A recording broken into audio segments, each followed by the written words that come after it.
Here's where the story turns from royal fairy tale to full-blown Hollywood thriller because Megyn. Kelly just did what no palace insider ever dared. She dropped receipts that could rewrite everything we thought we knew about Meghan Markle. You think you've heard all the drama? The interviews, the tears, the truth bombs? Think again. Kelly's new revelations don't just poke holes in Meghan's story, they blow it wide open. From secret emails to private conversations allegedly scrubbed from the record. This isn't just gossip, it's a digital autopsy of Meghan's public image. And the most shocking part? The people who helped her build that empire might be the ones tearing it down.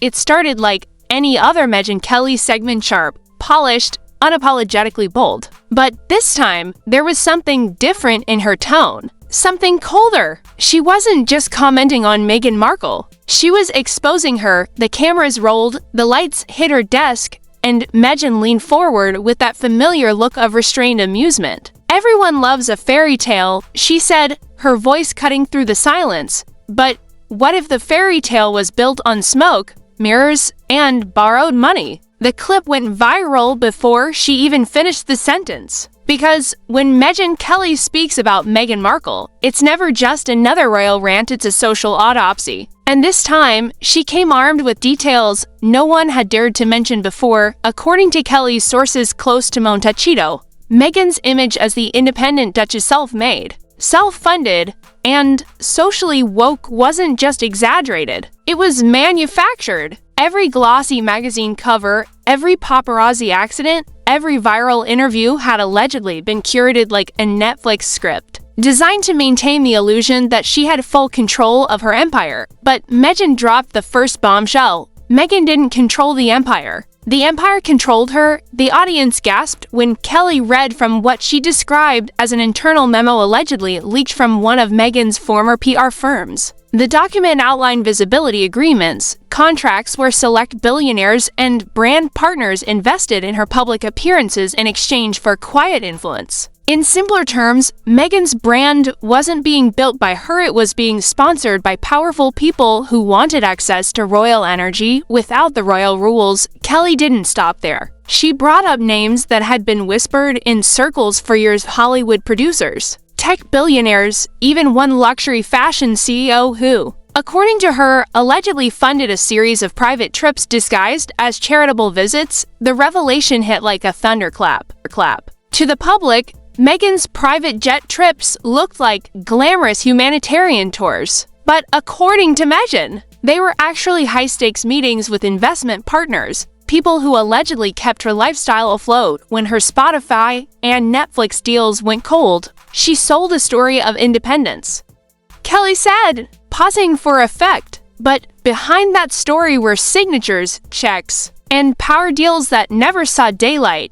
It wasn't just the claim, it was the timing. Meghan had just relaunched her new lifestyle brand, American Riviera Orchard, a soft, sunlit collection of images that screamed organic luxury and quiet wealth. But Kelly claimed there was nothing organic about it. According to her research team, several investors listed in the brand's background were the same individuals linked to the visibility network mentioned in those leaks for weeks. Royal reporters had tried to dig into Meghan's financials, but kept hitting walls: limited disclosures, vague partnerships, ghost LLCs. Now, with Megyn Kelly's report, people finally had something that looked like an explanation. And then she pulled out the part that sent social media into meltdown: an email, allegedly from a 2019 communications assistant who worked with Meghan and Harry in the early stages of their departure from the royal family. The email read, "Visibility ensures viability. Never disappear. Even when they stop paying attention." Kelly's smirk said it all. Even when they stopped paying attention, she repeated, someone was always paying the bill. Within hours, the internet was ablaze. #MegynLakes was trending on X. TikTokers were breaking down every quote frame by frame. And royal bloggers were split down the middle, half defending Meghan as a misunderstood genius, half calling her a master manipulator. One particularly viral comment summed up the public mood perfectly: if this is true, Meghan didn't marry into royalty, she networked into it. But that was only the beginning. Because Kelly hinted that what she revealed on air was barely the surface, she claimed there were encrypted messages, undisclosed partnerships, and internal recordings that could shatter the illusion of independence Meghan had built since leaving the palace. She promised more would come. But what really sent people into a frenzy wasn't just what Kelly said, it was who she hinted might be involved. There were international financiers, Hollywood intermediaries, and even a mysterious European family rumored to have funded Meghan's California transition after she and Harry left the UK. The audience didn't know what that meant, but it sounded dangerous, and that was exactly the point. As the segment ended, Kelly leaned back in her chair, looked straight into the camera, and said, "It's not about royalty anymore. It's about who owns the image of royalty." That line went everywhere. It was clipped, captioned, remixed into TikTok sound bites. Overnight, Meghan Markle went from royal rebel to alleged industry construct, and while the Duchess stayed silent, her team wasn't. Within hours, her PR spokesperson released a tight-lipped statement. The Duchess of Sussex remains focused on her work and does not engage in fabricated tabloid narratives, but the problem was it didn't sound like denial. It sounded like deflection. By the next morning, the internet had already decided Megyn Kelly had cracked open something massive.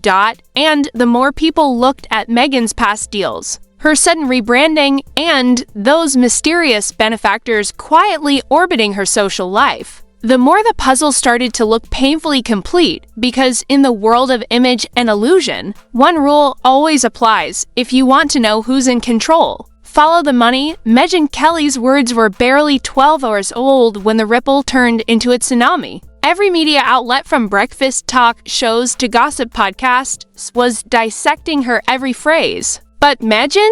She wasn't done yet. The following night, she came back on air with what she called part 2 of the Meghan illusion. This time, she didn't rely on insinuations. She came with documents. The screen behind her flashed a series of redacted pages, each stamped with what looked like confidential headers. These, Megyn said, tapping her notes, are internal communications between multiple brand consultants who worked with Meghan from 2018 to 2022. What they reveal paints a picture far more strategic and far more commercial than most people would ever imagine. Then came the line that froze everyone watching. It wasn't the palace that controlled Meghan Markle. It was the brand machine that made her a global product. The documents, according to Kelly, detailed an alleged strategy called Operation Rebirth. Its purpose: to rebuild Meghan's image post-royal exit using controlled empathy. That meant orchestrating public moments of vulnerability, crying interviews, emotional speeches, carefully timed leaks to balance her image between victim and visionary. Kelly highlighted one line from the leaked marketing memo. Perception drives loyalty. Tears sell truth. That single sentence lit social media on fire. Tears sell truth became both a meme and a movement overnight. Twitter threads exploded. TikTok creators analyzed her past interviews frame by frame, claiming to spot every scripted tear, and just when it seemed the internet couldn't handle more, Kelly revealed something that changed the conversation completely. She said an anonymous insider, referred to only as the silver source, had reached out with receipts, screenshots, voice notes, and digital invoices allegedly linking Meghan's team to several image laundering agencies. These companies specialize in creating viral narratives, controlling hashtags, and suppressing negative press stories before they spiral. One invoice, Kelly claimed, showed a $175,000 payment made to a London-based PR firm right before Meghan's infamous Oprah interview. The listed service, narrative control, and engagement strategy. The audience didn't need translation. It sounded like Meghan had allegedly paid to manage the public fallout in advance. Kelly read excerpts from an alleged group chat between brand strategists, something she called a digital war room. The messages, though unverified, painted a picture of a tightly controlled operation. We push sympathy in our 1, empowerment in our 2, silence in our 3, never deny, redirect, always redirect. The alleged chat ended with a chilling note: no such thing as overexposure, only under strategy. By now, Even Kelly seemed astonished by the scale of what she was uncovering. "This wasn't a woman under attack," she said, shaking her head. "This was a media chess player who always knew the next move." But the true kicker came when she brought up the royal rehabilitation project, a supposed initiative Meghan's team allegedly used to rebuild her humanitarian credibility after leaving the family. According to Meghan's research, several of the charitable foundations Meghan partnered with were, in fact, shell organizations linked to high-profile donors in Silicon Valley and Dubai. These weren't random partnerships, Kelly claimed. These were pre-negotiated image transactions disguised as philanthropy. She showed viewers screenshots of anonymous donations routed through offshore accounts, each linked, she said, to companies that benefited from Meghan's public endorsements. Every time Meghan appeared holding a book, wearing a brand, or attending a charity event, money moved quietly behind the scenes, Kelly said, lowering her voice for dramatic effect. "This wasn't generosity. This was marketing disguised as morality." The reaction was instantaneous. Influencers began posting split-screen videos comparing Meghan's charitable appearances to the financial movements Meghan described. One viral caption read, "She didn't just change outfits. She changed investors." Meanwhile, royal insiders who had stayed silent for years suddenly found their phones ringing. Several unnamed sources, quoted in British tabloids, claim Kelly's revelations weren't entirely off base. One former palace aide allegedly told the Daily Herald, "There were always whispers that Meghan's team ran a parallel PR operation. When the palace couldn't monitor, the online debate became brutal." Meghan's supporters accused Kelly of orchestrating a smear campaign, calling her America's royal hater-in-chief. But her critics argued the opposite, that Kelly had simply said out loud what insiders had always suspected, that Meghan's fairy tale was scripted from day one. And just as the tension peaked, Kelly dropped another teaser. She told viewers her team was reviewing a private recording from a confidential source who allegedly worked inside Meghan's post-palace media group in the clip, which she promised to release pending legal clearance. The insider allegedly described meetings where Meghan approved storylines for interviews before they aired. If true, it would mean many of her most emotional moments weren't spontaneous at all, they were rehearsed. Kelly smiled faintly. When the world thought it was watching authenticity, she said they were watching performance art. That one sentence detonated across every platform. Late-night comedians, morning hosts, even conspiracy YouTubers jumped in. One popular comment under Meghan's clip summed up the new sentiment perfectly. "Forget the crown." Meghan wrote her own script, and she's been acting ever since, as part 2 of Kelly's expose ended. The audience wasn't just intrigued, they were hungry. If the first episode revealed the illusion, the second exposed the machine behind it. But the next installment? Meghan promised it would reveal the people behind the machine, the financiers, handlers, and secret advisors who allegedly kept the Markle brand alive even as her public trust began to crumble. The question everyone asked now wasn't if Kelly had proof, it was who she was about to expose next. The third night arrived like the finale of a political scandal.